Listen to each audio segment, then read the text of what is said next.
విశ్వాసమునకు కర్తయు దానిని కొనసాగించువాడైన యేసు వైపు చూచుచూ మన ఎదుట ఉంచబడిన పందెములో ఓపికతో పరుగెత్తుదము.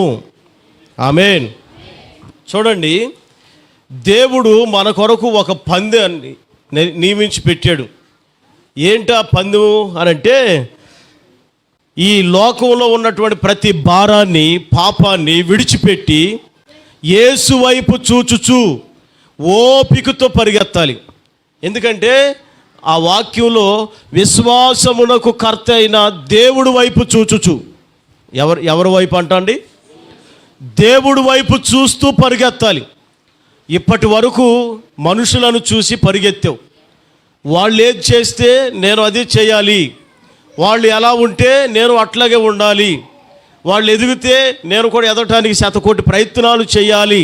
ఇట్లాగా వాళ్ళను చూసి వీళ్ళను చూసి నీ జీవితాన్ని ముందుకి కొనసాగిస్తూ వచ్చావు ఇప్పటి వరకు. వాక్యం చెప్తుంది, ఇక నుండి వాళ్ళని వీళ్ళని చూడడం మానేసి, లేకపోతే లోకములో ఉన్నటువంటి పరిస్థితులను చూడడం మానేసి, ప్రతికూలతలను చూడడం మానేసి, లేకపోతే పరిస్థితులకు భయపడడం మానేసి, పరిస్థితులను చూసి రెచ్చిపోవడం మానేసి, ఇప్పుడు నీ కొరకు ఉంచబడిన పందెము ఒకటి ఉంది. ఆ పందెములో ఓపికతో పరిగెత్తేటట్లుగా యేసుని మాత్రమే గురిగా పెట్టుకొని పరిగెత్తాలి. యేసయ్యను మాత్రమే చూస్తూ సాగిపోవాలి. ఆమేన్. ఎవరిని చూడొద్దు, ఎవరిని పోల్చుకోవద్దు, ఎవరిని కూడా నీ జీవితంలో మనుషులు అనబడుతున్న వాళ్ళని మాదిరికరంగా తీసుకోవద్దు. యేసుక్రీస్తు ఒక్కడే నీకు మాదిరిగా ఉండాలి. ఆయననే నీవు చూడాలి. ఆయనను చూచి ఆయన జీవితాన్ని ఎలా జీవించాడో ఆ మాదిరి ప్రకారంగా ఆయన్ను చూసి మీరు ముందుకి నడిపించబడుదురుగాక, సాగిపోవుదురుగాక. ఆమేన్. ఈ వాక్యం చదువుతున్నప్పుడు దేవుడు నాకు ఒక ఆలోచన ఇచ్చాడు. దేవుడు వైపు చూస్తే మనకేం కలుగుతుంది? ఆయన వైపు చూడమని చెప్పింది కదా వాక్యం. ఆయన వైపు చూస్తే ఏం జరుగుతుంది? ఈ ప్రతి ఒక్క విషయంలో మోషే కూడా అండి, ఏ విషయం అవసరం వచ్చినా అవసరం లేకపోయినా దేవుని వైపు చూడడం మోషేకి చాలా అలవాటుతో కూడినటువంటి ఒక అనుభవం. దేవుడి వైపు చూసే అనుభవం మోషేలో కనుగొంటూ ఉంటాం. దావీదు అలాగే ఏది చేయాల్సి వచ్చినా అపోస్తలులు, దేవుని బిడ్డలుగా, దేవుడి సేవకులుగా మనం కూడా దేవుడి వైపు చూసే అనుభవంలో మనం నడిపించబడాలి. ఆమేన్. ఈ రోజున తినడానికి ఆహారాలు మనకు ఉన్నాయి, దేవుడి వైపు చూసే అవసరం మీకు లేదు. డబ్బు సంపాదించుకుంటున్నారు, దేవుడి వైపు చూసే అవసరం మీకు లేదు. మంచి ఇల్లు కట్టుకున్నారు, దేవుడి వైపు చూసే అవసరం మీకు లేదు. ఆరోగ్యంగా ఉంటున్నారు, ఆరోగ్యం బాగోకపోతే హాస్పిటల్కి వెళ్ళి వైద్యం చేయించుకొని వేల రూపాయలు, లక్షల రూపాయలు ఖర్చు పెట్టి అక్కడ ఖర్చు పెడతారు. కానీ కనీసం దేవుడి వైపు చూసే పరిస్థితులు చాలామంది జీవితాల్లో లేవు. అక్కడ వృధాగా ఖర్చు పెట్టేస్తారు. అదేమనంటే వృధా ఏముందయ్యా, ప్రాణం కంటే ఎక్కువ అని అంటారు డబ్బు. అప్పుడైతే డబ్బు విలువ నీకు లెక్కలేదు. దేవుడి విషయానికి వచ్చేటప్పటికే చాలామంది డబ్బు విషయంలో చాలా వెనకాడిపోతూ ఉంటారు. దేవుడి వైపు చూడాలి, దేవుడికి ఇవ్వాలి, దేవుడికి చేయాలి అన్నప్పుడు ఎన్నో అడుగులు మీరు వెనక వేసేస్తూ ఉంటారు. ప్రియులారా, నేను ఒక మాట చెప్తాను. ఈ రోజున దేవుడి వైపు మనం చూస్తే మనకి ఏం కలుగుతుంది? ఒక 3 విషయాలు, చిన్న వాక్యమే. ఈరోజు 3 విషయాలు మనం చదువుకొని ఆ వాక్యాలు విని ఈ రోజున ఈ వాక్యాన్ని మనం ముగించుకోబోతున్నాం. చూడండి, యెషయా ప్రవచన గ్రంథంలో రాయబడినటువంటి ఒక మంచి వాక్యాన్ని 45వ అధ్యాయం 22వ వాక్యాన్ని చదువుదాం. 45:22. బూదిగంతముల నివాసులారా, నా వైపు చూచి రక్షణ పొందుడి. దేవుడను నేనే, మరి ఏ దేవుడు లేడు. చూడండి, బూదిగంతముల యొక్క నివాసులారా, భూమి మీద మనిషి అనబడుతున్నటువంటి మానవ జన్మనెత్తినటువంటి ప్రజలారా, ఒక్కసారి వినండి. నా వైపు చూచి మీరు రక్షణ పొందాలి. చెప్పండి అందరూ ఆమేన్. ఎవరి వైపు చూచి?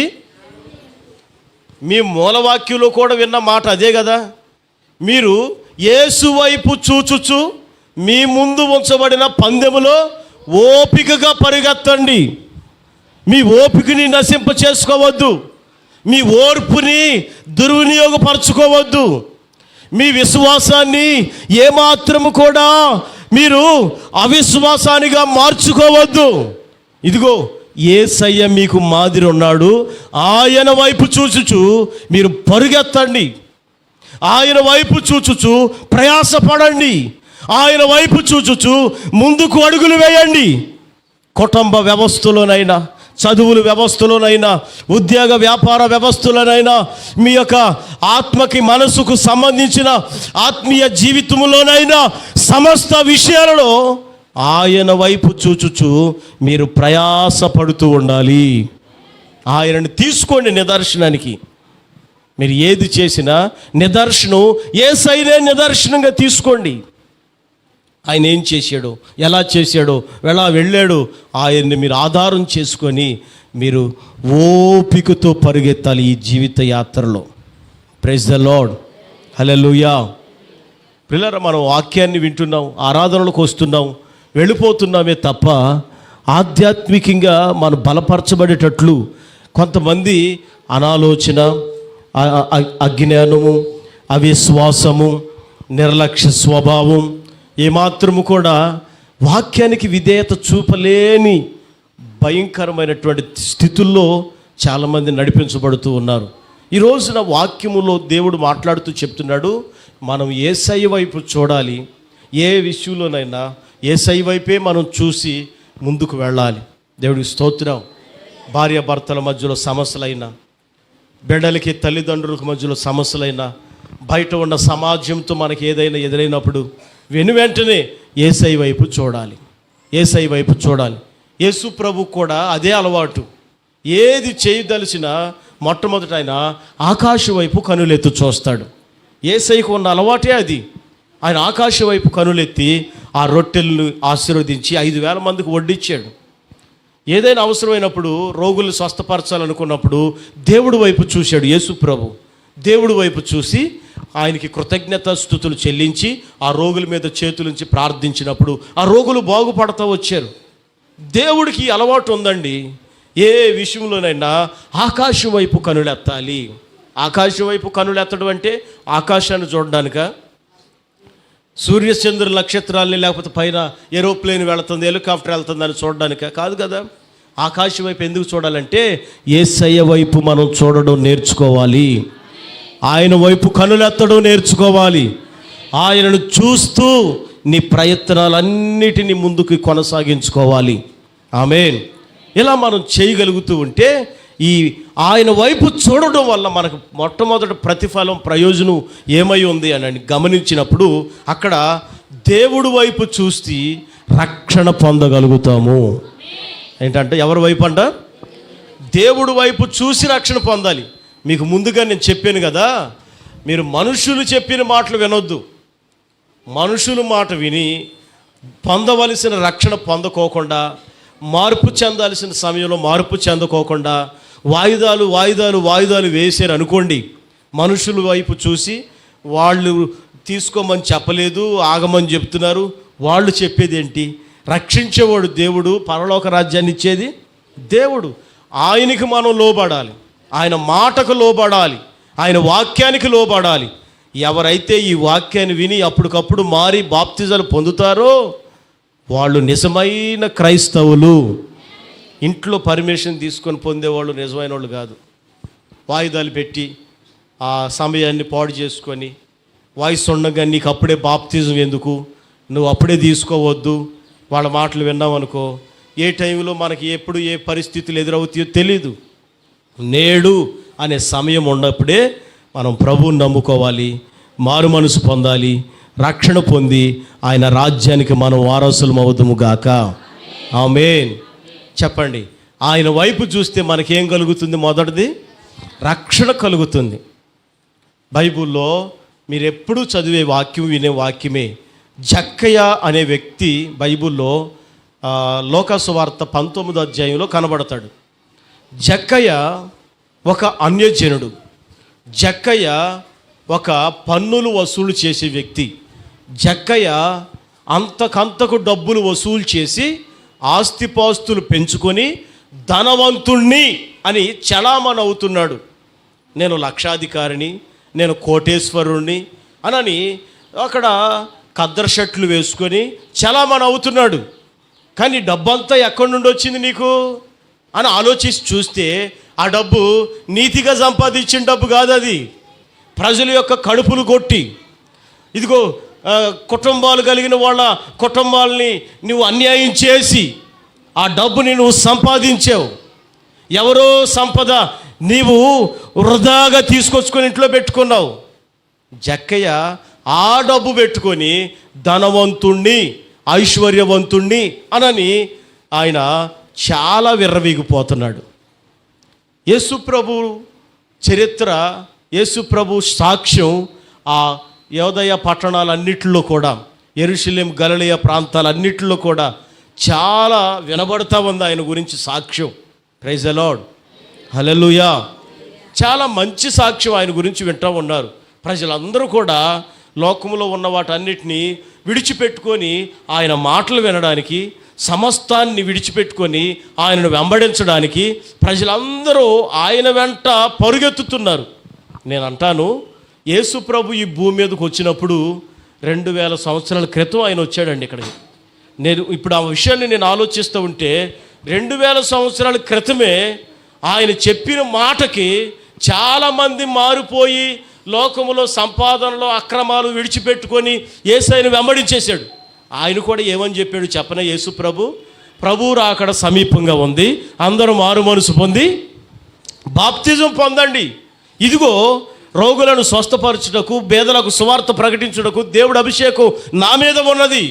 అందరూ రండి, మారండి, రక్షణ పొందండి, సమయం ఇంకా లేదు, దేవుడు రాబోతున్నాడు. ఏ మాటలు యేసు ప్రభు ఆ రోజుల్లో చెప్పాడు? ఎప్పుడు? 2000 సంవత్సరాల క్రితం చెప్పాడు.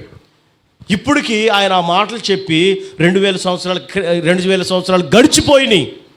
ఆయన చెప్పి 2000 సంవత్సరాలు గడిచిపోయినాయి. పిల్లరా, 2000 సంవత్సరాలు గడిచిపోయినాయి. ఆ రోజుల్లోనే దేవుడు వచ్చేస్తున్నాడని చెప్పి పాపాన్ని మానుకున్న వాళ్ళు ఉన్నారు. లోకంలో ఉన్నటువంటి ఆ దుష్టక్రియలు మానుకున్న వాళ్ళు ఉన్నారు. ఆ వ్యర్థమైన సంపాదనలు, వ్యభిచారాలు మానుకున్న వాళ్ళు ఉన్నారు. ఎందుకు? దేవుడు వస్తున్నాడు. ఇక మనం మారకపోతే మనం ఏమైపోతాం? ఆ రోజు వాళ్ళందరికీ భయం వచ్చిందా? ఆ మాటలు చెప్పి మారిపోయిన తర్వాత కూడా ఎన్ని సంవత్సరాలు గడిచినాయి? 2000 సంవత్సరాలు గడిచిపోయినాయి. మరి దేవుడు వచ్చాడా? ఇప్పటికి వచ్చాడా?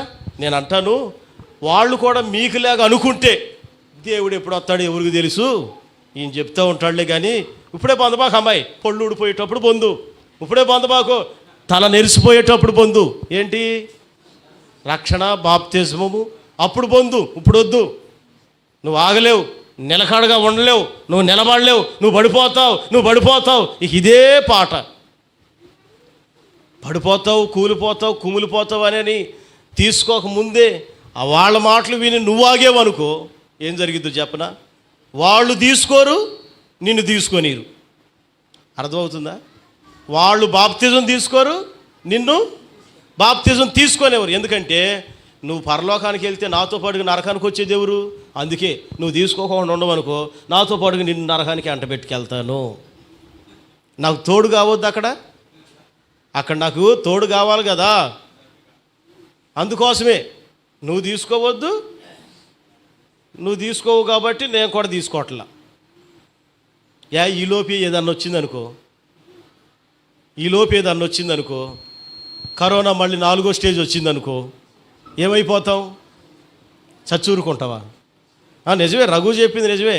4వ కరోనా వచ్చిందనుకో చచ్చూరుకుంటాం. ఇక రక్షణ లేదు, ఇక మారు మనసు లేదు, పరలోకం లేదు ఇంకా. అందుకే చెప్తున్నానండి, వాయిదాలు వద్దు. నేడు అనే సమయం ఉండగా మనమందరం కూడా పాపములను విడిచిపెట్టి యేసయ్య వైపు చూడడానికి నువ్వు ఇష్టపడితే, మనుషులను చూసేవి ఇప్పుడు వరకు వాళ్ళు ఏం చేస్తే అది చేసావు, ఎలా వెళితే అలా వెళ్ళావు, ఎలా నడిస్తే అట్లా నడిచావు, ఆపేసేయి. ఇప్పటి నుంచి యేసయ్యను చూడడం మొదలుపెట్టు. ఇక నీ జీవితానికి రక్షణ కలుగునుగాక. ఆమేన్, ఆమేన్. ప్రభువే నీకు ఆ రక్షణ భాగ్యాన్ని దయచేయునుగాక. జక్కయ్య కూడా ఈ పనులన్నీ చేస్తూ ఉన్నాడు కదా. యేసు ప్రభువుని గురించి విని అక్రమ సంపాదన అంతా ఇంట్లో పెట్టుకొని నేను ఐశ్వర్యవంతుడిని అని తోలుతూగుతూ ధనవంతుడు అని పేరు తెచ్చుకున్నాడు. గుణవెరిగి ఆ జక్కయ్యతో ఎవరు మాట్లాడేవాళ్ళు కాదు. ప్రశాంతత లేదు, నెమ్మది లేదు ఇంట్లో. ఎందుకు? ఆ డబ్బు ఉండటం వల్ల ధనవంతుడు అనుకుంటున్నాడు, డబ్బు ఉంది అనుకుంటున్నాడు. కానీ ఏ మాత్రం కూడా ఆ డబ్బున్నా మనశ్శాంతి లేదు, డబ్బున్నా శాంతి లేదు, డబ్బున్నా ప్రశాంతత లేదు, డబ్బున్నా అవసరతలు తీర్చబడతల్లా. డబ్బులున్నాయి, ఏ మాత్రం కూడా ఆరోగ్యంగా ఉండలేకపోతున్నాడు, ఆనందంగా ఉండలేకపోతున్నాడు. ప్రియులారా, మనుషుల దృష్టిలో మాత్రం ఎలా ఉన్నాడు? ధనవంతుడు, ట్యాక్స్ కలెక్టర్, పన్నులు వసూలు చేసేవాడు, ఇట్లా ఈ పేర్లన్నీ కలిగి ఉన్నాడు. ప్రియులారా, ఎప్పుడైతే ఆయన జీవితంలో డబ్బు ఉంది అని అనుకొని ఆయన విర్రవీగుతున్న సమయాలలో చాలామంది యేసు ప్రభువును గూర్చినటువంటి వార్త విని ఇళ్లల్లో నుంచి బయలుదేరి పరుగెత్తుతూ ఉన్నారు. ఒక బొడ్డోని పిలిచిరా, ఎక్కడికి మీరు వెళుతున్నారు? యేసు ప్రభు వచ్చాడంట, ఆయన దగ్గరికి మేము వెళుతున్నామని చెప్పి ఆ బొడ్డోడు వెళ్ళిపోయి పరుగెత్తుతూ ఉంటే ఈలోపు యేసు, అవును ఆయన గురించి విన్నాను, సరే అసలు ఆయన ఎట్లా ఉంటాడు? నా దగ్గర ఇంత డబ్బు ఉంది, నా వెనకమాలే ఊరు రావట్లేదే, ఇంత డబ్బు ఉన్న నన్ను ఎవరో ఫాలో అవ్వట్లేదే, ఈయన ఎవరో చూద్దాం. చూసారా ఏ ఆలోచన కలిగింది జక్కయ్యకి? ఈయన ఎవరో చూద్దాం. ఇప్పుడు మన వాక్యం ఏంటి? యేసు వైపు చూస్తూ మనం ఎదుట ఉంచబడిన పందెములో ఓపిగ్గా పరిగెత్తాలి. ఇప్పుడు ఈ జక్కయ్య కూడా ఎప్పుడు లేను ఆలోచన యేసయ్యను చూడాలి. ఏమొచ్చింది ఆలోచన? యేసయ్యను చూడాలి. ఈయన ఒక ధనవంతుడు, దారుణంగా నిర్దాక్షిణ్యంగా జనుల దగ్గర బలవంతంగా డబ్బు వసూలు చేసిన వ్యక్తి, ధనవంతుడు అని మరి పేరు గాయించి పేరుతో తోలతూగుతున్నటువంటి వ్యక్తి. ఈ వ్యక్తికి యేసయ్యను చూడాలి. అసలుకి యేసయ్యను చూస్తే ఏం జరిగిద్దో ఈ జక్కయ్యకు తెలీదు. అందరికి అర్థమవుతుందా? యేసయ్యను చూస్తే ఏం జరుగుతుందో ఈ జక్కయ్యకు తెలీదు. తెలియకోకుండా యేసయ్యను చూడడానికి బయలుదేరి వెళ్ళిపోయాడు. యేసయ్యను చూడడానికి బయలుదేరి వెళ్ళాక అందరూ జనులు గుంపు కూడుంటే చూడలేకపోయాడు. కింద ఉండితే ఆయన కనబడట్లేదని ఆయన ఒక చెట్టు ఎక్కాలని నిర్ణయించుకొని ఒక చెట్టు ఎక్కి కూర్చుంటే స్వయాన ఆ గుంపంతా బయలుదేరి జక్కయ్య ఉన్న చెట్టు క్రిందకే వచ్చేసేసారు. వెంటనే జక్కయ్య గుండెల్లో మెదులుతున్న ఆ చిన్ని ఆశలు ఉన్నాయే, ఏ ఆశలు? చిన్ని ఆశ. ఈ రోజున ప్రియులారా, ఆ చిన్న ఆశ జక్కయ్య భవిష్యత్తు మారిపోయింది. ఆ లోపల ఎక్కడో చిన్న ఆశ. ఏ ఆశ?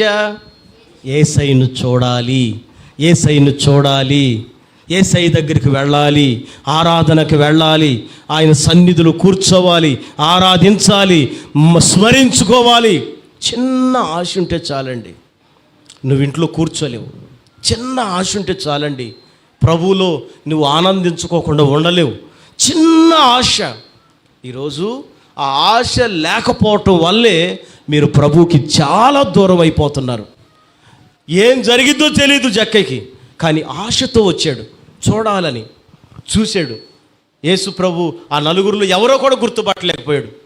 కానీ మనం ఆరాధించే దేవుడు హృదయ రహస్యాలు ఎరిగిన దేవుడు కదా.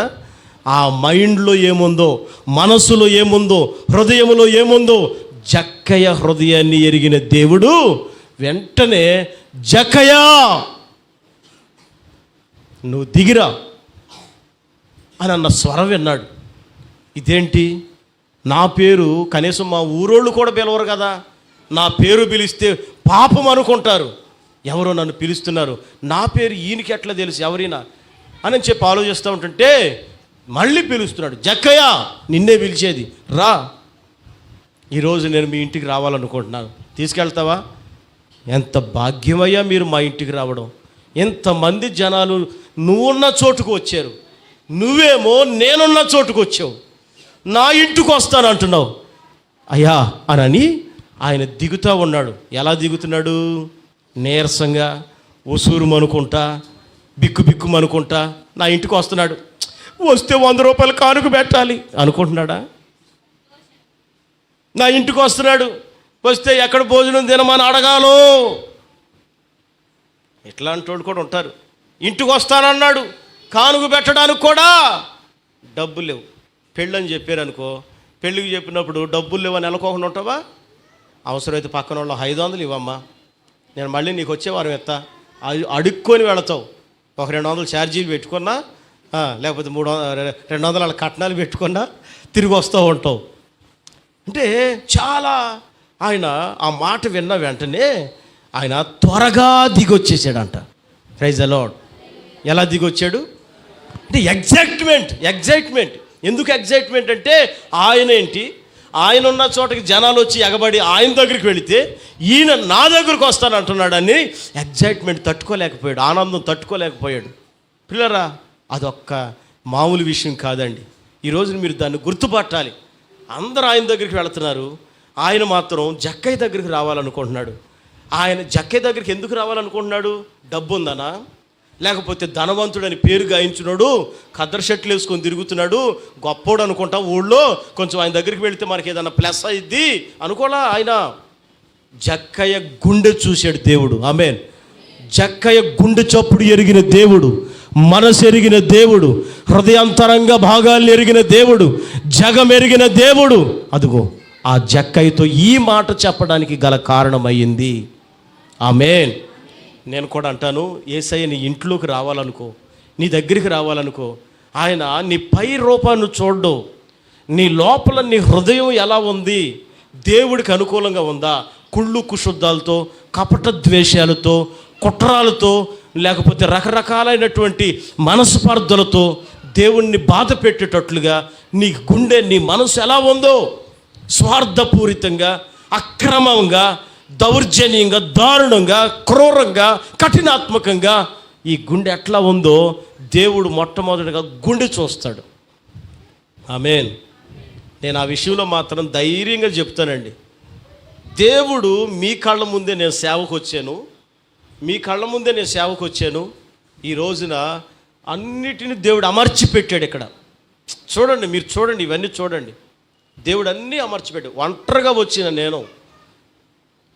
వచ్చిన నేను ముందుగా దేవుడి కోసం ఈ సేవలు, పరిచర్యల కొరకు, ఈ దేవుడు పని నిమిత్తం మొట్టమొదటిగా లోకంలో ఉన్న వాటన్నిటిని విడిచిపెట్టుకొని వచ్చేసినప్పుడు నా దగ్గర ఏదీ లేదు. నా గుండెల్లో, నా మనసులో ప్రధాన స్థానం దేవుడికే ఇచ్చాను గనుకే దేవుడు నన్ను నమ్మి మిమ్మల్ని అందరిని ఇక్కడ సంఘంగా అప్పచెప్పాడు. ఆమేన్. సంఘం అట్లా బలపడి అభివృద్ధి చెందేటప్పుడు కుటుంబాన్ని ఇచ్చాడు. ఈ రోజున కుటుంబ పరంగా 9 అయ్యాను, ఆత్మ సంబంధమైన సంఘ పరంగా ఇదిగో మీ అందరితో పాటుగా ఇంచుమించు 100 మంది దగ్గరికి టార్గెట్ వెళ్ళిపోతుంది. ఇది నా గొప్పతనం కాదు, ఆయన గుండె చూశాడు, గుండె చప్పుడు చూశాడు. నా శ్వాస ఎలా ఉంది, నా నిశ్వాసలు ఎలా ఉన్నాయి అవి చూశాడు దేవుడు. ఇప్పటికీ కూడా అవి చూస్తాడు ఆయన. మనసును చూసే దేవుడు. తప్పక ఆయన మనతో ఉండడానికి, మనలో ఉండడానికి ఆయన ఇష్టపడగలిగిన దేవుడై ఉన్నాడు. ఆమేన్. నిజంగా నీ హృదయం దేవుడికి ఇష్టమైనదిగా ఉంటే ఆయన కూడా జక్కయ్య ఇంటికి వచ్చినట్లు నీ ఇంటికి ఆయన వస్తాడు, నీ కుటుంబాన్ని దర్శిస్తాడు, ఆయన బలపరుస్తాడు, నిన్ను కృపతో నింపుతున్నాడు. ఆమేన్. ఆ తర్వాత ఇంటికి వెళ్ళారా వాళ్ళు? వెళ్ళిన తర్వాత కూర్చోబెట్టి వాళ్ళందరికీ పానం ఇచ్చి దప్పిక తీర్చుకోవడానికి ఏదో తినడానికి పెట్టాడు. వాళ్ళు భోజనం చేస్తున్నారు. జక్కయ్య ఇంట్లో యేసు ప్రభు భోజనం చేస్తున్నాడు. వాళ్ళు కూడా భోజనం చేసేటప్పుడు ఏమాత్రం భయంతో ఏమనుకుంటాడో ఏమిటో ఎక్కువ తింటే అని వీళ్ళు భోజనం పెట్టారు. భోజనం మరీ ఎక్కువ తిన్నామంటే బాగోదు, ఏదో కొంచెం పెట్టాడు కాబట్టి అంత తినరాద్దాం. ఇన్ని ఆలోచనలు ఉన్నవాళ్ళు స్వతంత్రంగా ఉండలేరండి. మనుషులు ఎట్లా ఉండాలంటే కల్మషం లేకోకుండా ఉండాలి. లోపల అదేదో సామెత ఉంది కదా, 6 బుద్ధులు 3 బుద్ధులు 6 కాయలు. మూడు బుద్ధుల ఆరకాయలాగా లోపల పలు రకాలైన ఆలోచనలు పెట్టుకొని ఏ మనిషితో మనం ఫ్రీగా మాట్లాడలేము, లేకపోతే లోపల ఏ విషయం లేకుండా కల్మషం లేకుండా మాట్లాడలేము. అన్ని బుద్ధులు పెట్టుకుంటే మాట్లాడలేము. ఎందుకంటే ఆ బుద్ధి నిన్ను ఏం చేస్తుందంటే, నువ్వు వాళ్ళతో మాట్లాడక ముందే నీ లోపల బుద్ధి బయలుదేరద్దేమని నువ్వు గట్టిగా మాట్లాడబాకు, స్వతంత్రంగా ఉండబాకు. నువ్వు గట్టిగా ఉన్నావనుకో, కలివిడిగా ఉన్నావనుకో, తర్వాత నిన్ను తక్కువ చేస్తారు. అంటే దీనికి అర్థం ఏంటంటే, నీ బుద్ధి నిన్ను అందరితో ఐక్యపడనివ్వదు, సమాధానంగా ఉండనివ్వదు, కలివిడిగా ఉండనివ్వదు. అది నిన్ను అడ్డుకుంటుంది. ఎందుకంటే వాళ్ళతో మాట్లాడక ముందే ఈ బుద్ధి బయలుదేరి నీ ఆలోచనలోకి వచ్చేస్తుంది. అందుకే దేవుడి బిడ్డలుగా మనకు అలాంటి బుద్ధులు ఉండకూడదు. ఏ కల్మషం లేకోకుండా ప్రశాంతంగా వెళ్ళి కలివిడిగా కలుపుగట్టుతనంతో మంచి మనసుతో వాళ్ళతో మనం ప్రభు పని జరిగించాలి. దేవుడికి స్తోత్రం, హల్లెలూయా. కొంతమందిని చూస్తూ ఉంటాం, ఒకళ్ళ ఇంటికి వెళ్ళి కనీసం మంచినీళ్ళు తాగుదామన్నా వాళ్ళు మంచినీళ్ళు ఇస్తామన్నా కానీ తీసుకోరు. ఎందుకులే మళ్ళీ ఇప్పుడు తాగేమనుకో, నా ఇంటికి వచ్చావు కదా మంచినీళ్ళు ఇచ్చినా కూడా దెప్పుకుంటారు, దెప్పులు పొడుతారు వీళ్ళు.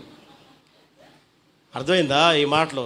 మంచినీళ్ళు తాగావు, నా ఇంటికి వచ్చినప్పుడు నీకు అన్నం పెట్టా, నా ఇంటికి వచ్చినప్పుడు టీ ఇచ్చా, ఇంటికి వచ్చినప్పుడు అప్పుడే పకోడీ వేసుకుంటా, ఆ పకోడీ కూడా నీకు పెట్టే కదా. ఎప్పుడు నలుగురు గొడవలు ఆడుకొని మాట్లాడుకునేటప్పుడు మామూలుగా మంచిగా ఉన్నప్పుడు అన్నీ బాగానే ఉంటాయి. ఎప్పుడైతే గొడవలు ఆడుకుంటారో ఇవన్నీ బయటకు వస్తాయి. ఎందుకంటే వీళ్ళు పెట్టేటప్పుడు కూడా అదే బుద్ధితో పెడతారు. వీడికి పెడుతున్నా, వీడికి ఇస్తున్నా, టైం వస్తుంది అప్పుడు చెప్పాలి, ఆ బుద్ధితోనే పెడతారు. టైం వచ్చేస్తుంది అప్పుడు ఇక తాట తీసి వలుస్తారు. అప్పుడు పక్కన వాళ్ళు అంటారు, నువ్వెందుకెళ్ళి తాగేవా మా ఇంట్లో, నువ్వెందుకు తీసుకున్నావు? ఆ మాట అనేటప్పుడల్లా ఇంకోసారి ఆ ఇంటికి పోకూడదు, వాళ్ళు పెట్టింది తినకూడదు అనుకుంటాం. కానీ దేవుడు సమాధానం మనల్ని ఏం చేస్తుందంటే, దేవుడి బిడ్డలకి ఇవన్నీ ఉండకూడదు కదా, సరే వదిలేసేయి అని మళ్ళీ మంచి మనసుతోనే ఉంటాం. ప్రియులారా, ఆ బుద్ధులు మనలో దేవుడి బిడ్డలుగా ఉండకూడదు. యేసు ప్రభు కూడా జక్కయ్య ఇంటికి వెళ్ళాక ఆ బుద్ధులు ఏమీ లేకోకుండా జక్కయ్యని ఊరందరూ అదొక రకంగా చూస్తే, యేసు ప్రభు మాత్రం జక్కయ్యని ఒక అనుబంధంతో చూస్తున్నాడు. Praise the lord. ఆత్మ సంబంధమైన అనుబంధంతో, పరలోక సంబంధమైన బంధంతో దేవుడు ఆ జక్కయ్యని చూస్తున్నాడు. జక్కయ్య పెట్టింది కూడా ఏది మనసులో లేకుండా స్వతంత్రంగా స్వేచ్ఛగా అక్కడ భోజనం చేస్తూ ఉన్నారా. వాళ్ళు కలివిడిగా ఉండడాన్ని చూసిన జక్కయ్య, ఆమేన్, ఎలా చూశాడంట వాళ్ళని, కలివిడిగా ఉండడం చూశాడు జక్కయ్య. వాళ్ళని చూసి నా ఊరోళ్ళే నాతో ఎప్పుడు ఎట్లా ఉండలేదే, ఈయన వచ్చాడు, నిజంగా ఈయన నీతిమంతుడు, నిజంగా ఈయన పరలోకం నుండి దిగి వచ్చిన దేవుడు కుమారుడు, ఈయన పరిశుద్ధుడు గుర్తుపట్టి చెప్పా పెట్టకుండా గదిలోకి వెళ్ళి ఆ గోడలో దాచిపెట్టాడు. ఏంటిది? డబ్బు సంచి అంతా ఆ గోడలో కన్నాలు పెట్టి, ఆ రోజుల్లో బ్యాంకులు బీరువాలు లేవు కదా, గోడలకే కన్నాలు పెట్టి గోడ అర్థం కాకుండా పెట్టేస్తారు. మట్టిళ్ళు కట్టుకున్న ఆ రోజుల్లో, మా ఇంట్లో కూడా ఉంది ఆ కన్నం, ఆ ఇల్లు ఉన్నప్పుడు. మీ ఇళ్లల్లో మీరు కట్టుకోలేదు మట్టిళ్ళు? ప్రభు పాదాల దగ్గర పెట్టాడు. అతడు ఆ డబ్బు సంచి యేసు ప్రభు పాదాల దగ్గర పెట్టి ఈ విషయాలన్నీ చెప్పుకొని ఇప్పుడు అంటాడు, ఈ డబ్బు నేను ఎవరెవరి దగ్గర ఎంతెంత తీసుకున్నానో 4 రెట్లు వాళ్ళకి ఇచ్చేస్తున్నాను. ఇంట్లో ఉన్న అక్రమ సంపాదనే ఏం చేశాడు? ఇంటి బయటకు పడేసేసాడు. ఇంట్లో ఉన్నటువంటి దోపుడు సొమ్ముని ఏం చేశాడు? బయట పడేసేసాడు. ఏ రోజైతే అది ఇంట్లోకి తెచ్చిపెట్టాడో వీళ్ళంతా నరక కోపం. ఏ రోజైతే తనది కానిది తీసుకెళ్ళి ఇంట్లో పెట్టాడో ఆ ఇంట్లో ఆశీర్వాదం లేదు, ఆనందం లేదు, ఆరోగ్యం అంతకంటే లేదు. పిల్లరా, ఎప్పుడైతే ఇంట్లో ఉన్న ఆ దరిద్రాన్ని తీసుకెళ్ళి బయట పడేసాడో అప్పుడు మొదలైందండి ఎప్పుడు లేని ఆ బిగబట్టుకొని కడుపు ఉబ్బిపోయింది. ఎవరికి? జక్కయ్యకి. ఆ దోపుడు అక్రమ సంపాదన వల్ల కడుపు ఉబ్బింది. అంతే కదా. అరుగుదల లేకపోతే ఏమైద్ది? అక్రమంగా తెచ్చుకున్నది అరగకపోతే ఏమైద్దమ్మా? తిన్నా కానీ అది వంట పట్టదు, అది అరగదు. ఆ సొమ్ము తిన్నా కానీ అరగపోవటం వల్ల కడుపు ఉబ్బిద్ది. తింటా ఉంటావు కానీ కడుపులోది మాత్రం బయటికి రాదు, అది ఉబ్బటమే పనిక. హల్లెలూయా. ఇప్పుడు ఏం జరిగిందో చెప్పనా? అది ఎప్పుడైతే బయటికి ఇచ్చేసాడో ఇప్పుడు ఈయనకి డైజెషన్ అయినట్టుగా అయిపోయి ఆ కడుపు ఉబ్బరం అంతా కూడా పోయేటట్లుగా బిగ్గరగా నవ్వుకున్నాడు. సంతోషంగా గంతులు వేయిస్తున్నాడు, ఆనందంతో ఉన్నాడు. యేసు ప్రభు దగ్గరికి వెళ్ళిపోయి, అయిపోయిందయ్యా, ఇంతకాలం నేను చేసిన అది నన్ను ఏం చేసిందో తెలుసా? బంధించేసింది. గాలాడినివ్వకోకుండా, ప్రశాంతంగా బ్రతకనివ్వకోకుండా, స్వేచ్ఛగా అందరితో కలివిడిగా ఉండకోకుండా నన్ను బంధించేసింది అని ఆయనతో ఒప్పుకుంటున్నప్పుడు యేసు ప్రభు ఒక మాట అన్నాడు, నేడు ఈ ఇంటికి రక్షణ వచ్చి ఉన్నది. ఆమేన్. ఏమొచ్చిందంట? ఈ ఇంటికి ఏమొచ్చింది? నీ ఇంటికి ఏం రావాలి? ఎందుకు వచ్చింది రక్షణ? యేసయ్యను చూడాలనుకున్నాడు. ఆ చిన్న ఆశ. పాట ఒకటి పాడతారు కదా మీరెవరు? ఆశయ చిన్న ఆశయ,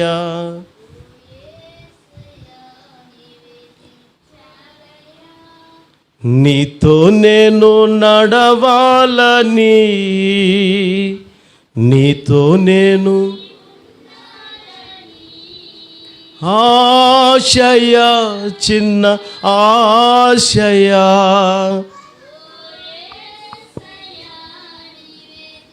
ఆమేన్, హల్లెలూయా. చూడండి, ఆ చిన్న ఆశ. ఏం ఆశ? యేసయ్యను చూడాలనే చెప్పాలి అందరూ కూడా. యేసయ్యను చూడాలనే ఆశ జక్కయ్యలో మొదలైంది. ఆ ఆశ రక్షణలోనికి నడిపించింది. ఆమేన్. ఇంకా మీలో ఎవరైతే ఇంకా రక్షణ లేకుండా ఉంటున్నారో, మార్పు లేకుండా ఉంటున్నారో, యేసయ్యను చూసే ఆ కళ్ళు ఎవరికైతే లేవో అండి, యేసయ్యను చూడాలనుకోవటం కూడా ఒక భాగ్యం అండి, మామూలు విషయం కాదు అసలు. ఏమండి, ఎవరిని చూడాలి? యేసయ్యను చూడాలంటే చనిపోయాక చూడడమే కాదండి. ఇప్పుడు మీరు వీళ్ళన్నీ వదిలిపెట్టుకొని ఈ మందిరానికి వచ్చారు. ఇక్కడ మందిరానికి వచ్చి ఏం చూశారు? ఈ మందిరం దగ్గరకు వచ్చి వారం రోజులు అయింది. నా మందిరం, నేను ఆరాధించుకునే నా దేవుడి మందిరం ఎట్లా ఉంది అనుకుంటారు ఎప్పుడైనా మీరు?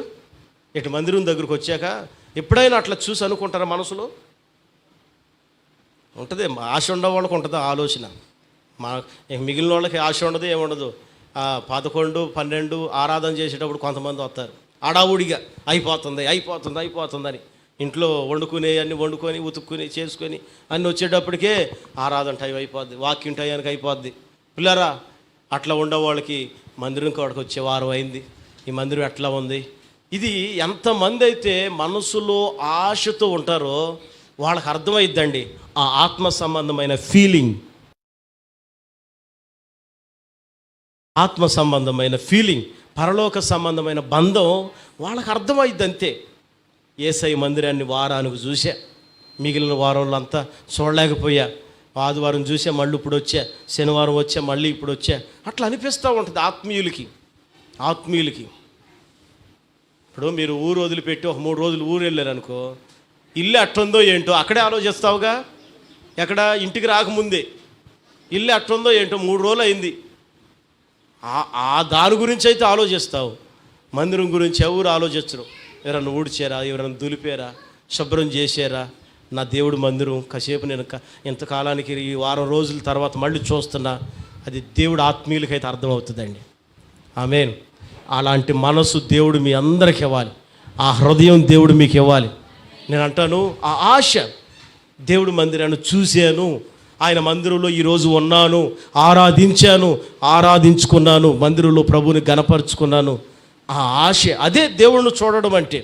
రావడం, మందిరాన్ని చూసుకోవటం, వాక్యాన్ని వినడం, కళ్ళు మూసుకొని ఆరాధన చేసేటప్పుడు మీరు కన్నీళ్లు విడిచి ప్రార్థన చేస్తూ ఉన్నారే, అప్పుడు కళ్ళ ఎదుర నిలబడినటువంటి దేవుడు ఉన్నాడే, అది కళ్ళు మూసినప్పుడు నీకు దేవుడు కనబడట్లేదా? కళ్ళు మూసినప్పుడు మీరు ఎవరిని చూస్తున్నారు? కళ్ళు మూసినప్పుడు మీరు సమస్యను చూసి ఏడుస్తున్నారా? కళ్ళు మూసినప్పుడు నీ వ్యాధులు బాధలు చూసి ఏడుస్తున్నావా? కళ్ళు మూసాక వ్యాధులను బట్టి కాదు ఏడవలసింది, సమస్యలను బట్టి కాదు ఏడవలసింది, నీ ఇంట్లో పరిస్థితులను బట్టి కాదు ఏడవలసింది. కళ్ళు మూసాక యేసయ్యను బట్టి, ఆయన చూస్తూ, ఆయనకు నువ్వు చేసిన ఆ ద్రోహం ఏంటో, ఆయనకి వెనకబడిపోయేవేంటో, ఆయనకి దూరమైన పరిస్థితులు, ఆయనకు మొహం చూపించలేకపోతున్నానే నీకు అని దేవుణ్ణి చూసి నువ్వు పశ్చాత్తాప హృదయంతో ప్రభు దగ్గర ప్రాధేయపడుతూ ఉండాలి. అది నిజమైన విశ్వాస జీవితానికి మనకి అది కారణమవుతుంది. Praise the lord. అట్లా మనం చేయాలి. ఆయన్నే మనం చూడాలి కళ్ళు మూసుకున్నప్పుడు. ఆయన్ని చూశాక నీ జీవితంలో ఎన్నడూ లేని ఒక ఆత్మీయ కార్యాలు మొదలవుతాయి. Praise the lord. కొన్ని కదలికలు నీలో ప్రారంభం అవుతాయి. ఆమేన్. జక్కయ్యలో మొదలైంది. అప్పుడు ప్రభు ఆయనకి ఇచ్చిన సాక్ష్యం ఏంటంటే, నేడు ఈ ఇంటికి రక్షణ. నీ ఇంటికి రక్షణ ఉందా? ఒక్కసారి ఆలోచించు. నీకు రక్షణ లేదంటే కారణం నీ ఇంట్లో యేసయ్య విషయంలో చిన్న ఆశ కూడా లేకుండా ఉంది. చిన్న ఆశ. యేసయ్యకి చెప్తే, యేసయ్యలో ఉంటే, యేసయ్యని చూస్తే నా పరిస్థితులు ఏమన్నా మారుతాయో, నా కుటుంబ పరిస్థితులు మారుతాయి, ఆయన నా జీవితంలో కార్యాలు చేస్తాడు. ఆ చిన్న ఆశ నీ బ్రతుకుని మార్చునుగాక, నీ కుటుంబాన్ని రక్షించునుగాక, నీకు రక్షణ భాగ్యం దేవుడు కలుగు చేయునుగాక. ఆమేన్. ఇది మొదటి మాట. తర్వాత కూడా ఏమంటాడంటే ఆయన, ఇతడును అబ్రహాము కుమారుడే. ఏమంటున్నాడు? ఇతడును అబ్రహాము కుమారుడే అంటే విశ్వాసులకు తండ్రి అయిన అబ్రహాము కడుపును పుట్టిన వాడే. అంటే విశ్వాసం ఉంచాడు కనుక, విశ్వాసం కలిగిన వాడు కనుకే అబ్రహాము కడుపును పుట్టాడు అని ప్రభు ఒక గొప్ప వంశములో లేదా గొప్ప వారిలో స్థానాన్ని ఈ ధనవంతుడు, దోపిడీగాడు, అక్రమ సంపాదన కలిగినోడు, అతనికి అందుట్లో భాగ్యం ఇచ్చాడు స్థానం. ఎవరి జీవితంలో? అబ్రహాము యొక్క వారసత్వంలో ఈ జక్కయ్యకి దేవుడు ఆధిక్యతనిచ్చాడు. Praise the Lord. హల్లెలూయా. మరి మన వారసత్వం బ్యాక్గ్రౌండ్ ఎట్లా ఉంది? అయితే దేవుడిచ్చే వారసత్వం ఎట్లా ఉంటుందో ఆ వారసత్వాన్ని మనం కలిగి అది గ్రహించి ప్రభుకి మహిమకరంగా నడిపించబడుదుము గాక. మొదటిది, ఆయన వైపు చూస్తే ఏం కలుగుతుంది? రక్షణ కలుగుతుంది. రెండో మాట మీరు బైబిల్ తీసి చదవండి. హెబ్రీయులకు రాసిన పత్రిక 11వ అధ్యాయం 26, 27 వాక్యాలు చదువుకుందాం. హెబ్రీయులకు రాసిన పత్రిక 11, 26, 27.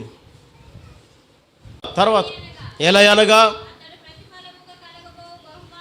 అదిగో ప్రతిఫలముగా కలగబోయే బహుమానమునందు దృష్టి పెట్టాడు.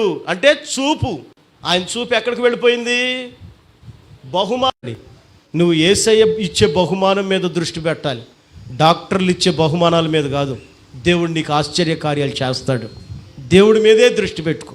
దేవుడిచ్చే బహుమానం మీద దృష్టి పెట్టుకో. పిల్లరా, బైబుల్లో పలు రకాలైనటువంటి బహుమానాలు రాయబడతా ఉంది. అక్కడ యోహాను గారు తల్లి మరి కూతుర్ని తన భర్త పుట్టినరోజు అప్పుడు నాట్యం ఆడమని పంపిస్తే ఎంతో మంచిగా నాట్యం ఆడింది, డ్యాన్స్ చేసి. వాళ్ళ నాన్నగారు అంటాడు, నా కూతురు ఎంత చక్కగా నాట్యం ఆడావు, నీకేం బహుమానం కావాలో కోరిక ఇచ్చేస్తా.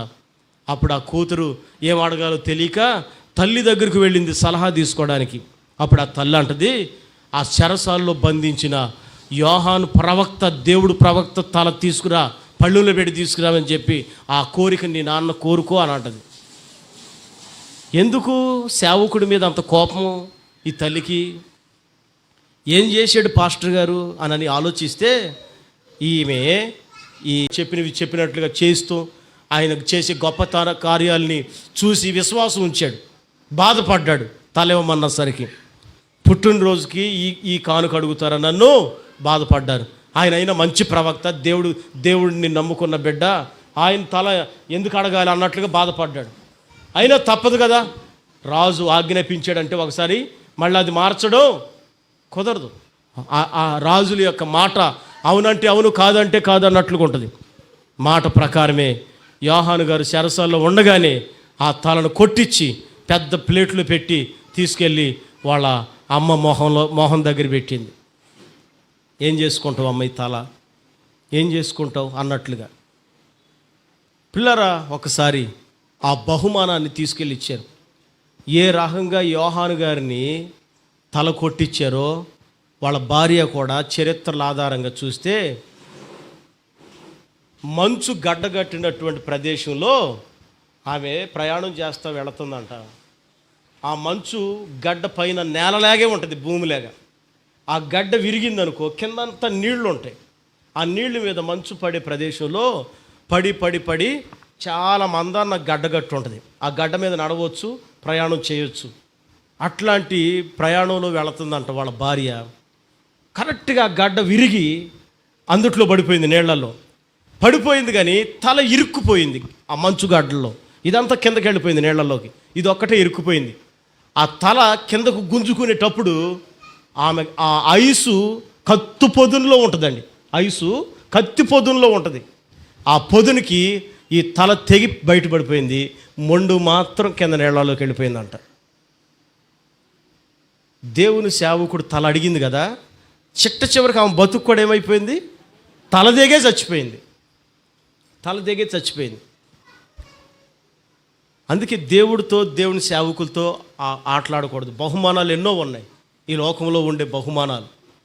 కొంతమంది ఏదైనా కార్యక్రమం జరిపించుకున్నప్పుడు పార్టీ ఏంటి, పార్టీ ఉందా మాకు, పార్టీ ఏం పార్టీ ఇస్తున్నావు, పుట్టినరోజుకి పెళ్లి రోజుకి ఇంకా పార్టీలు అంటే బహుమానం ఏంటి, పిలుస్తున్నావు ఈరోజు నీ బర్త్డే ఏంటి.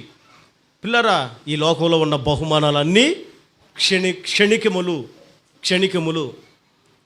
వివాహాలకు వెళ్ళేటప్పుడు మీరు తీసుకెళ్తారు, నాకు వచ్చేటప్పుడు బంగారు పొంగరం పెట్టారు, నేను కూడా తీసుకెళ్ళి మళ్ళీ వాళ్ళకి ఇవన్నీ బహుమానాలు. కొంతమంది చైన్లు, మరి కొంతమంది బిందులు, మరి కొంతమంది కట్నాలు, మరి కొంతమంది బట్టలు, కొంతమంది ఏవి పడతాయి హోమ్ మేడ్స్, కుటుంబానికి ఉపయోగపడేవి ఏవి పడతాయి తీసుకెళ్తారు.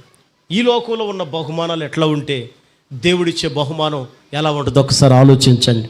ప్రైజ్ ది లార్డ్, హల్లెలూయా. ఆయన ఇచ్చే బహుమానం అది అంతరించిపోయేది కాదు. దేవుడిచ్చే బహుమానం క్షణికమైనది కాదు.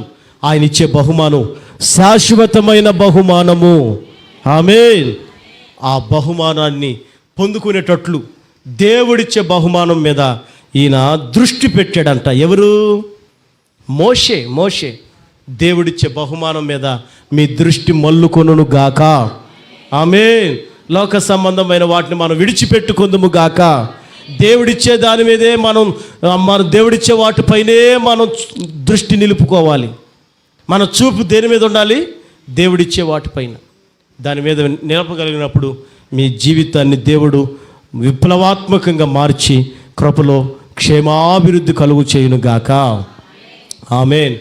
రెండు విషయాలు. ఒకటి, ఎటు చూడాలి? దేవుడి వైపు చూడాలి. చూస్తే ఏం జరిగిద్ది? రెండోదిగా దేవుడి వైపు చూస్తే బహుమానం, దేవుడిచ్చే బహుమానం పొందుకుంటాం, మనుషులు ఇచ్చేది కాదు. ఆమేన్. చెప్పండి గట్టిగా హల్లెలూయా, హల్లెలూయా. మూడో విషయం కూడా చదువుకొని ప్రార్థన చేసుకుందాం. చూడండి, బైబిల్ తీసి ప్రతి ఒక్కరు కూడా సంఖ్యాకాండం 21వ అధ్యాయం 8-9 వాక్యాలు చదువుదాం.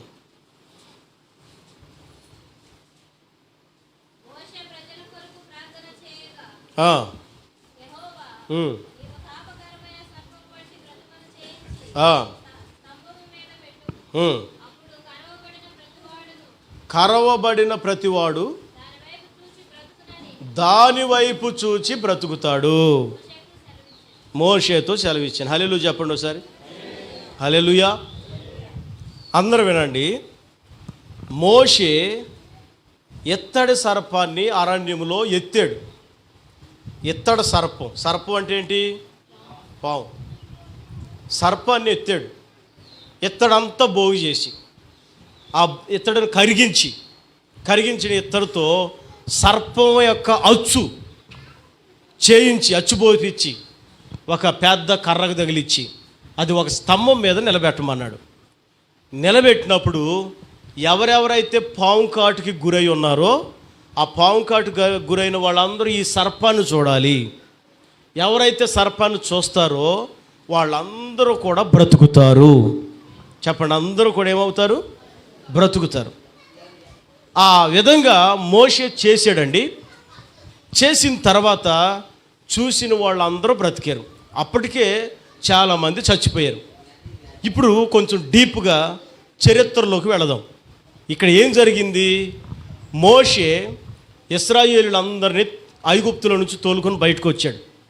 బయటకు వచ్చాక కూడా ఎర్ర సముద్రం దేవుడు చీల్చినప్పుడు ఎర్ర సముద్రంలో ఆరిన నేల మీద నడవడం చూశారు. ఎవరు? ఇశ్రాయేలు నడవడం చూశారు, సముద్రం విడిపోవడం చూశాడు. అందుట్లో వీళ్ళందరూ నడిచి వెళ్ళారు. వాళ్ళు బయటకు వచ్చాక మళ్ళా సముద్రం ఏకవాటిగా మారిపోయింది, శత్రువులు మునిగిపోయారు. నీళ్లు కావాలనుకుంటే బండ మీద కొట్టినప్పుడు ఖాళీ బండలో నుంచి జీవధారులు ప్రవహించాయి. ఆ నీళ్లు త్రాగారు. ఆహారం అంటే ఆకాశం నుండి దేవుడు మన్నాను కురిపిస్తే ఆ ఆహారం అంతా కడుపులు పట్టిందాక తిన్నారు. ఎవరు? ఇశ్రాయేలు. తిన్నాకైనా కృతజ్ఞతగా ఉండొద్దా? ఇప్పుడు దేవుడిచ్చింది తిన్నావు, సేవకులు పెట్టింది తిన్నావు, నీకు మేలు చేసి నీ కడుపు చూసి ఆహారం పెట్టినప్పుడు విన్నావు, తిన్నప్పుడు కృతజ్ఞత ఉండాలి కదా. కృతజ్ఞత లేదంట వాళ్ళకి. లేకోకుండా దేవుడి మీద సనగడం, దేవుని మీద గొనగడం, ఈ పనులన్నీ చేస్తున్నారు, ఏ క్రియలన్నీ చేస్తున్నారు. దేవుడి కోపం వచ్చేసి మోషేకి చెప్పకోకుండా పాములు పంపించేసాడు. ఆ అధ్యాయంలో పై వాక్యం చదివినప్పుడు అంట వాళ్ళ మీదకి దేవుడు పంపించేది ఏదైతే ఉందో, అయ్యా పలానా పట్టణం మీదకి మేము యుద్ధానికి వెళుతున్నాం, ఆ పట్టణంలో నీకు విరుద్ధమైన కార్యాలు ఉన్నాయి, దాన్ని నాశనం చేసి నీ ఎదుట నీ నామానికి ఘనత కలిగేటట్లుగా మేము ఉంటాం, వాళ్ళని జయించడానికి మాకు కృపివ్వు అని అంటే దేవుడు వాళ్ళకి కృపిచ్చారు. వాళ్ళు చెప్పిన మాట దేవుడు విన్నాడంట. అర్థమవుతుందని ఆ మాట. వీళ్ళు ఈ సలహా దేవుడికి చెప్పారు, దేవుడు ఆ సలహాకి సమ్మతించారు. ఆయన దేవుణ్ణి కదా అనుకోలా. మీరేంటి నాకు సలహా చెప్పేది, నేను చెప్పిందే మీరు చేయాలి అనలా.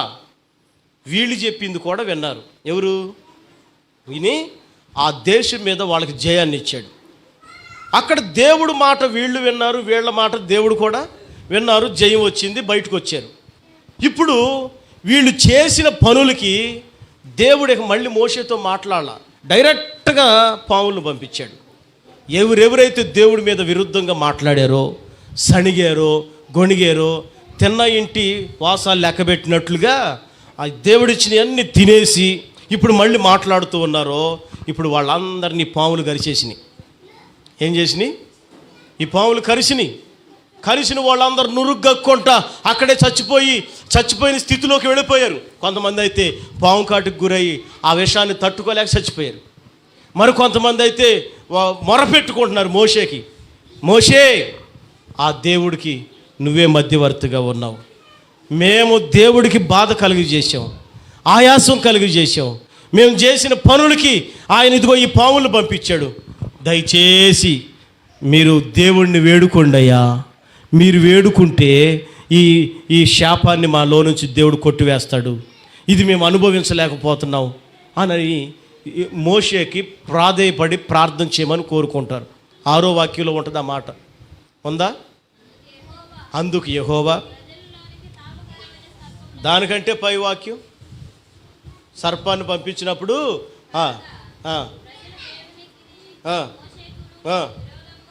అదిగో ఏం చేశారంట వాళ్ళు విరోధంగా. అంటే మీకు అర్థమయ్యేటట్టుగా చెప్తాను చూడండి. దైవజనులు ఏదైనా చేయాలని ఆలోచన కలుగున్నారనుకోండి, ఇక్కడ పరిచర్య భారం అంతా మీరు చూస్తున్నారు. అమ్మా పరిచర్యలో ఎంత కార్యం ఉంది, ఇదంతా చేయాలి, మనం అందరం కూడుకోవాలి, రావాలి, మీరు నిలబడాలి అంటే అయ్యగారు చూడలేదని కొంతమంది బయటికి వెళ్ళిపోయి, అయ్యగారు చెప్పిన తర్వాత అమ్మో మనం ఎక్కడ చేస్తాం, మన దగ్గర ఎక్కడలే అని కొంతమంది తప్పించుకుపోయి ఇవన్నీ చేస్తూ ఉంటారు. తప్పించుకుపోయేది కాకోకుండా కొన్ని మాటలు అయినా ఎందుకు, ఇవన్నీ ఎందుకు, లేనిపోయింది కాకపోతే ప్రిల్లరా, ఇవన్నీ అవసరం లేకపోతే దైవజనుడు ఏది తలపెట్టుకోడు. అవసరం కాబట్టే ఇక్కడ మీతో అనౌన్స్మెంట్ చేసి చెప్తారు, అవసరం ఉంది కాబట్టి. అవసరం లేకపోతే చెప్పరు కదా. మీకు అనిపించిద్ది దేవుడి మీద ప్రేమ లేదు కాబట్టి అనిపించిద్ది, ఎందుకని ఇదంతా మనకెందుకు అన్నట్టుగా. ఈరోజు మీరు గుర్తుపట్టండి, ప్రతి దానికి విరుద్ధంగా మాట్లాడితే దేవుడు డైరెక్ట్ ఏం పంపించేశాడు, అక్కడ సర్పాలను పంపించేశారు. ఒక్కొక్క మనిషిని 10 మందిని కలిపి ఒక సర్పం కరిచేసి వీడు ఒక కాటేస్తుంది, అటు తిరిగి ఆడిన ఒక కాటేస్తుంది. ఆ సర్పాలన్నీ మనిషికి నచ్చిన వాళ్ళని కాటేసేసినాయి. ఎవరెవరిని కాటేసినాయి అనరే, అందరినీ కాటేలా, సనుగునోళ్ళనే కాటేసినాయి, కొనుగునోళ్ళనే కాటేసినాయి. ఇక్కడ చేసేవన్నీ చూసుకుంటా, జరిగేవన్నీ అనుభవించుకుంటా, మళ్ళీ వెనకమాలుండి ఏం చేస్తున్నారు? సనగడం, గొనగడం. ఇప్పుడే అందరినీ కాటేయట్లో పాము. ఎవరెవరు వెనకమాలుండి సాటు నుండి గొణుగుతున్నారు, వెనకమాలుండి సణుగుతున్నారు, ఎవరెవరు వెనకమాలుండి చేస్తున్నారు. డైరెక్ట్గా పాము కూడా వాళ్ళ దగ్గరికి వెళుతుంది, వాళ్ళనే కాటేస్తుంది. పిల్లరా, కాటేసిన వాళ్ళందరూ కొంతమంది చచ్చిపోయారు. కొంతమంది అయితే అక్కడ కింద ఆ వాక్యంలో రాయబడుతుంది మాట, ఇదిగో మా కోసం వేడుకోండి. చదువు ఆ మాట, చదువు ఆరో వాక్యంలో ఆ చివరి లైన్లో అది, ఈ సర్పాలు యెహోవా మా దగ్గర నుండి తొలగించేటట్లు ఆయనను వేడుకోండి. ఎవరి దగ్గరకు వచ్చారు ఇప్పుడు? మళ్ళీ మోషే దగ్గరికి వచ్చారు. ఇప్పుడు దాకా మరి మోషేని సనిగేవుగా, ఇప్పుడు దాకా మోషేని గొనిగేవుగా, ఇప్పుడు దాకా మోషేని అనరాని మాట్లాడినావుగా. ఏదైనా చేయమంటే లోపల అంత పొడుచుకొచ్చేసింది కదా. ఏంటిది అది? రోషం. రోషం రోషం అంటే బాగుపడే వాళ్ళకి వస్తుంది రోషం.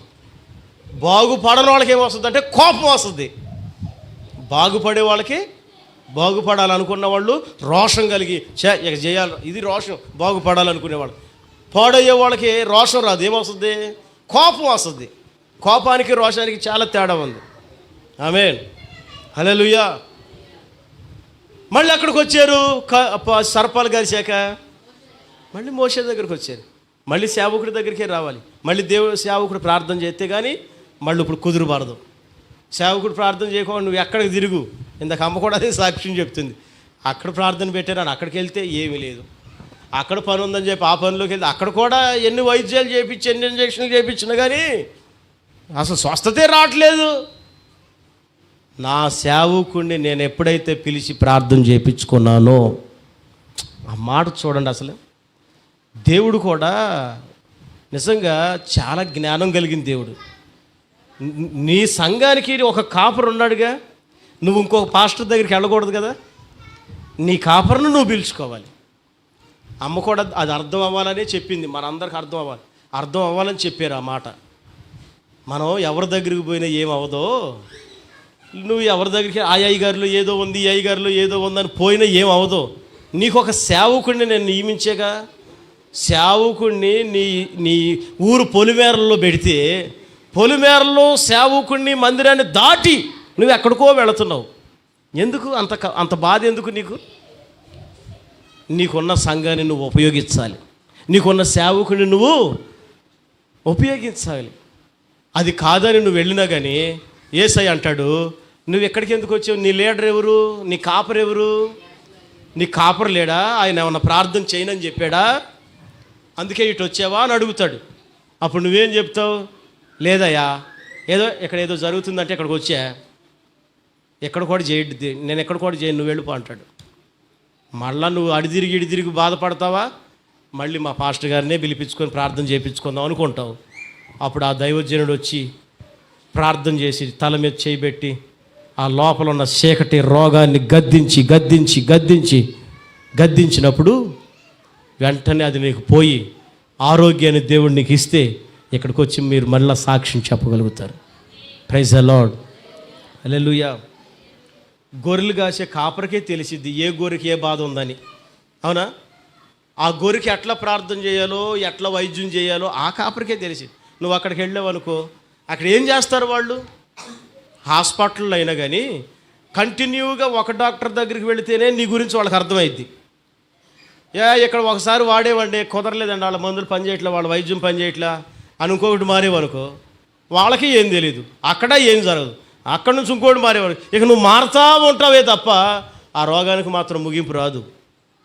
ఒక్కళ్ళ దగ్గరే ఉండాలి, ఒక్క సంఘంలోనే ఉండాలి, ఒక్క సేవకుల దగ్గరే ఉండాలి. ఆ ఆరాధనలో మీకోసం సేవకులు కన్నీళ్ళు విడిచి బాధించి ప్రార్థన చేస్తూ ఉంటారు. ఆ ప్రార్థన ప్రతిఫలంగా దేవుడు కూడా ఈ సేవకుడు వాళ్ళ గొర్రెల కోసం ప్రార్థన చేస్తున్నాడని ఆయన చూసి ప్రార్థన చేసిన వెంటనే దేవుడు ఈ మాట చెప్పాడు. ఏ మాట? ఎత్తడని నువ్వు ఒకటి తయారు చేసి సర్పాన్ని ఒక స్తంభం మీద నిలబెడితే ఆ స్తంభం మీద నిలబెట్టిన ఇత్తడి సర్పాన్ని ఎవరైతే చూస్తారో వాళ్ళు బ్రతుకుతారు. చప్పట్లు కొట్టండి గట్టిగా. హల్లెలూయా. ఏమవుతారు వాళ్ళు? బ్రతుకుతారు. బ్రతుకుతారు. బ్రతకడం.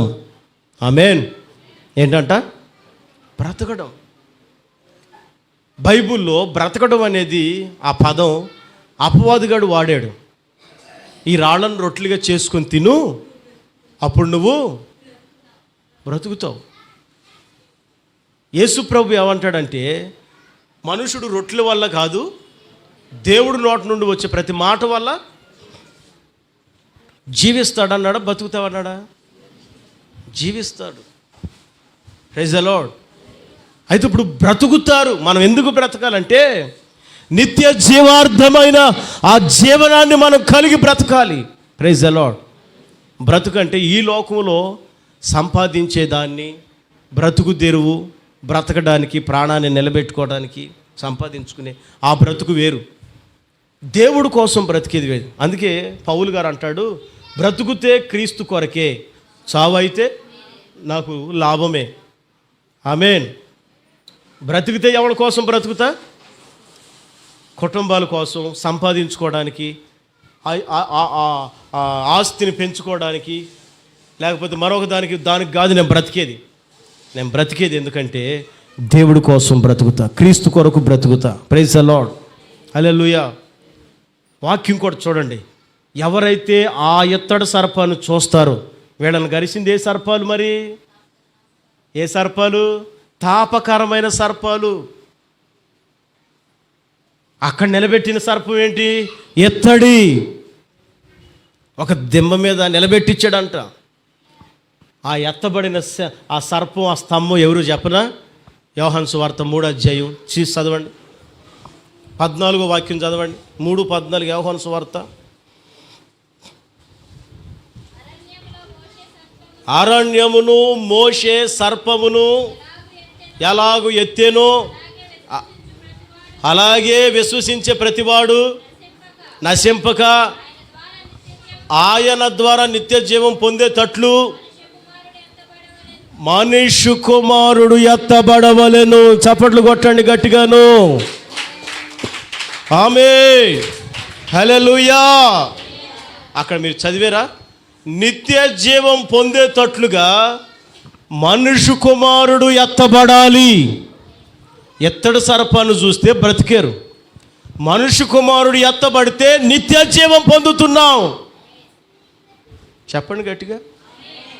నిత్య జీవాన్ని పొందేది ఎవరిని చూస్తే? మనుష్య కుమారుడు ఎత్తబడ్డాడు. ఎవరైనా? యేసు క్రీస్తు మన కోసం కలవరి శిలువలో ఎత్తబడ్డాడండి. ఎత్తబడ్డాడు.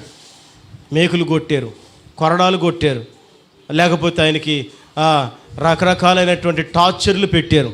వస్త్రాన్ని కూడా చీట్లు వేశారు. రక్తమంతా కూడా ఆయనకి లోపల శరీరంలో నుంచి కారిపోయింది.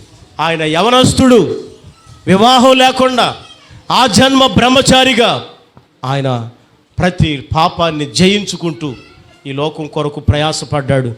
ఆయన మనందరి కొరకు కలవరి శిలువలో, అందరు చెప్పండి ఆ మాట, కలవరి శిలువలో ఎత్తబడ్డాడు. ఇప్పుడు మీరు ఏం చేయాలంటే ఎత్తబడిన యేసు వైపు చూడాలి. ఎవరిని చూడాలి? ఎత్తబడిన సర్పాన్ని చూడడం అంటే అర్థం ఏంటంటే ఎత్తబడిన యేసయ్యని మీరు చూడాలి. ఏం చూస్తారు యేసయ్యని? అయ్యయ్యో పాపం మొలకెరటం పెట్టారే, అయ్యో లోపల కణతల్లో దిగితే ఏం చేస్తారేంటి, అంత దారుణంగా పెట్టారు, అవి చూస్తారా? అయ్యో పాపం రక్తం వచ్చేటట్టు కొట్టారుగా.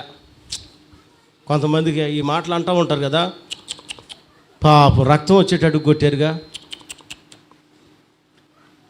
అంటారా మీరు కూడా? యేసు ప్రభుని చూసి అట్లా అనాలని కాదు మిమ్మల్ని చూడమనేది. ఆయన అంటాడు, నా కోసం కాదమ్మా, అమ్మా అమ్మా ఎందుకు చొచ్చు అంటారు, చొచ్చు అంటారు ఎందుకు? నా కోసం ఎందుకమ్మా? నా కోసం వద్దు, మీకోసం. ఇదంతా ఎవరి కోసం? ఈ సిలువలో ఎత్తబడడం ఇది ఎవరి కోసం? ఈ రక్తం గారడం ఎవరి కోసం? ఈ కిరీటం ఎవరి కోసం? ఈ కొరడాలు ఎవరి కోసం? ఈ ప్రాణార్పణం ఎవరి కోసం? మీకోసమేనమ్మా నేను చేసేది. అయ్యా నీకోసమే. నువ్వు చూడాల్సింది ఆయన్నే, మనుషులను చూడొద్దు. క్షణికమైపోయే ఈ లోకం, శిథిలమైపోయే మనుషులు, కుళ్ళి కంపు కొట్టే మనుషుల్ని కాదు. ఒకరోజు స్నానం చేయకపోతే ఏం కొట్టిద్ది? చెమట వాసన వస్తే నయమే, దానికంటే దారుణమైన వాసనలు వస్తే దరిద్రం. ఆ మనుషుల్ని కాదు మీరు చూడాల్సింది, ఆ ముఖాలను కాదు చూడాల్సింది. ఎవరిని చూడాలి? యేసయ్యను చూడాలి. కలవరిలో నీ కొరకు వేలాడుతున్న యేసయ్యను చూడాలి. సిలువలో వ్రేలాడే నీ కొరకే, సిలువలో వ్రేలాడే యేసు నిన్ను పిలచుచుండే, ఆలస్యము నీవు చేయకుము. అర్థమైందా? నీకోసం నా కోసం కలవరి శిలువలో ఆయన వేలాడుతూ ఉన్నాడు. అయితే ఇప్పుడు మనం చూడాల్సింది ఎవరినంటే మన ప్రభు అయిన యేసుక్రీస్తును చూడాలి. ఆయన్ని చూస్తే, ఎత్తబడిన యేసుక్రీస్తును చూస్తే మీకేం దొరుకుతుంది? నిత్య జీవం. అక్కడప్పుడు యోహాను సువార్తలో రాశారు కదా, మీకు నిత్య జీవం కలుగునట్లుగా, మీరు నిత్య జీవం పొందినట్లుగా కలవరి శిలువలో మనుష్య కుమారుడు ఎత్తబడాలి. ఎత్తబడిన యేసుని చూస్తే మీకేం దొరికిద్ది? ఎత్తబడిన ఆ ఇత్తడి సర్పాన్ని చూస్తే వీళ్ళేమయ్యారు? బ్రతికారు. అది పాత నిబంధన. పాత నిబంధనలో వాళ్ళు బ్రతికారు. క్రొత్త నిబంధనలో ఎత్తబడిన యేసును చూస్తే నువ్వు నిత్య జీవాన్ని పొందుతావు. ఇందాక చెప్పే కదా, బ్రతకడం వేరు, బ్రతకడం వేరు. చావు అందరికీ తెలుసు. బ్రతకడం అంటే వేరు, జీవించడం అంటే వేరు. బ్రతకడం అంటే దేనికోసం బ్రతుకుతారు? శరీరం కోసం, కుటుంబాల కోసం, వాడుకోరు. జీవించడం అంటే ఒక డైలాగ్ ఉంది, ఒరే నటించరా అంటే ఈ నటించట్లేదంట, జీవిస్తున్నాడంట. ఏంటి నటించమంటే? అంటే జీవించడం అంటే అర్థం ఏంటంటే అందుట్లో లీనమైపోయి, క్యారెక్టర్లోకి దూరిపోయి. ఇప్పుడు మనం కూడా బ్రతకడం కాదు కావాల్సింది, మీరు జీవించాలి. క్యారెక్టర్లోకి ఇన్వాల్వ్ అయిపోవాలి, క్యారెక్టర్లోకి దూరిపోవాలి. అంటే యేసుక్రీస్తు ముళ్ళ కిరీటం నీ మీదే పెట్టబడింది అన్నట్లు, యేసుక్రీస్తు సిలువ నువ్వు వేయబడ్డావు అన్నట్లు, యేసుక్రీస్తు కార్చిన రక్తం నువ్వు కారుస్తున్నావు అన్నట్లు. ఆయన అయితే మన కోసం కార్చాడు, మరి నువ్వెవరి కోసం సిలువ వేయబడాలి అంటే నీ కోసం నువ్వే సిలువ వేయబడాలి. అందుకే ప్రభు అంటాడు కదా, నన్ను వెంబడించేవాడు తన సిలువను ఎత్తుకొని నన్ను వెంబడించాలి. సిలువను ఎత్తుకోకపోతే నువ్వు వెంబడించిన ప్రయోజనం ఉండదు. హల్లెలూయా. పిల్లలు, ఈ వాక్యాన్ని వింటున్నాం మనం అందరం కూడా. ప్రభు దగ్గర నిత్య జీవం పొందేటట్లు మనము అదిగో ఎత్తబడిన యేసు వైపు చూచుదుము గాక. యేసయ్య ఇచ్చే బహుమతిని మనము చూచుదుము గాక. యేసు వైపు చూచి ఆ రక్షణను మనం పొందుదుము గాక. అయిపోయినాయి 3 విషయాలు. మొదట, ఇంత గొప్ప సాక్ష్య సమూహము మన ఎదుటికి వచ్చి నిలబడి ఉండగా, ఇదిగో ఈ లోక సంబంధమైన పాపాన్ని, భారాన్ని వదిలిపెట్టేసి యేసు వైపు చూచుచు నీ ముందు ఉంచబడిన పందెములో ఓపికతో పరిగెత్తాలి మనం.